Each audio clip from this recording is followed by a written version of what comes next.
Todo mundo já ouviu falar de intoxicação alimentar, não é? Mas raramente a gente para pensar nos verdadeiros vilões por trás disso. Hoje vamos colocar dois dos culpados mais comuns frente a frente: a Shigella e a Salmonella.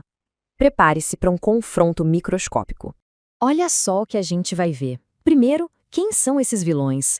Depois, vamos conhecer os competidores de perto, entender como eles entram no nosso corpo, como eles atacam e, claro, o mais importante, como a gente pode se manter em segurança.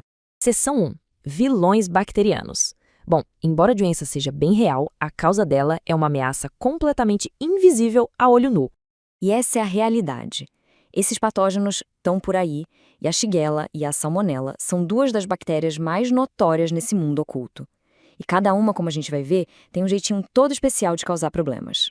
Seção 2. Conheça os competidores. Ok, vamos lá. Embora as duas possam nos deixar bem mal, essas bactérias são fundamentalmente diferentes na sua natureza e na forma como agem. 200, olha esse número, é o suficiente. Bastam só 200 micro-organismos de Shigella para causar uma baita infecção. É uma dose infectante baixíssima, o que torna ela, assim, super eficiente para se espalhar por aí. E olha elas aí.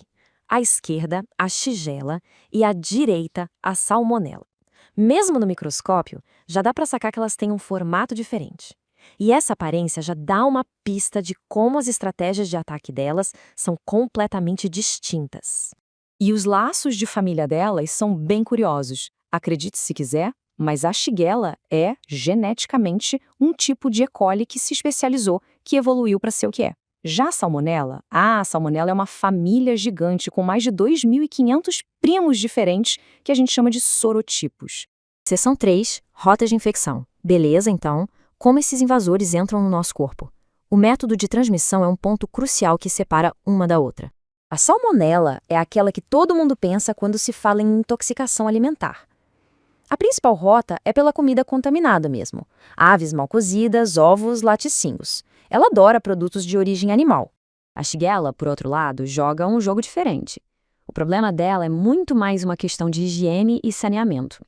A transmissão é principalmente de pessoa para pessoa, pela chamada via fecal-oral. É por isso que ela se espalha tão fácil em lugares com muita gente e pouco saneamento. E pasme, até moscas e baratas podem ajudar a carregá-la por aí. Ok, com essas duas estratégias bem diferentes em mente, qual é a principal lição sobre como elas se propagam? Então, para resumir, Shigella é sobre contato e higiene, Salmonella é sobre o que se come e o que se bebe. Essa é uma diferença fundamental que já ajuda a gente a pensar na prevenção. Seção 4, o corpo sob ataque. Certo. Uma vez lá dentro, a batalha começa. E olha, cada bactéria tem um plano de ataque bem diferente. A Shigella parte para um ataque direto, brutal. Ela invade as células do nosso intestino grosso, se multiplica lá dentro que nem louca e depois passa para as células vizinhas.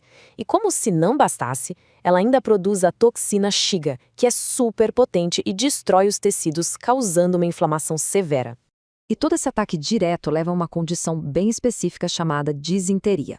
E veja bem, não é uma diarreia comum não, é uma inflamação séria do cólon que resultam naqueles sintomas bem característicos da shigelose: diarreia com sangue, muco e pus.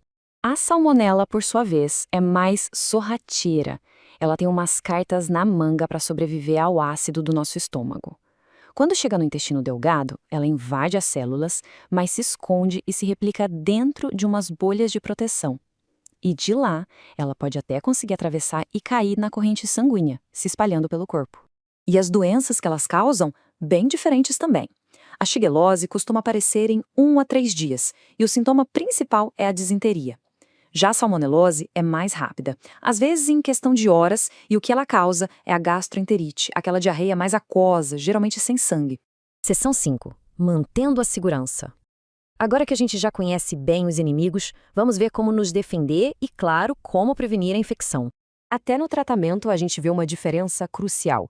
Por ser mais invasiva e pelo risco de contágio, a infecção por Shigella geralmente pede antibióticos. Já a maioria dos casos de salmonelose, o próprio corpo dá conta. O foco é manter a hidratação e repousar. A boa notícia é que a prevenção se resume a boas práticas que protegem contra as duas. Lavar bem as mãos é a regra número 1, não tem jeito. Saneamento adequado é fundamental e na cozinha, cozinhar bem os alimentos e evitar a contaminação cruzada são essenciais. E claro, manter os insetos longe também ajuda a quebrar o ciclo da tigela. E assim a gente fecha a nossa análise. A pergunta que fica é: agora que conhecemos as estratégias bem diferentes desses dois vilões, como isso pode mudar nossas atitudes no dia a dia para manter a nossa saúde e a dos outros em segurança? A resposta, literalmente, está em nossas mãos. Se você está gostando dessa aula, eu recomendo acompanhar ela lendo o slide sobre o conteúdo que estará no primeiro link da descrição.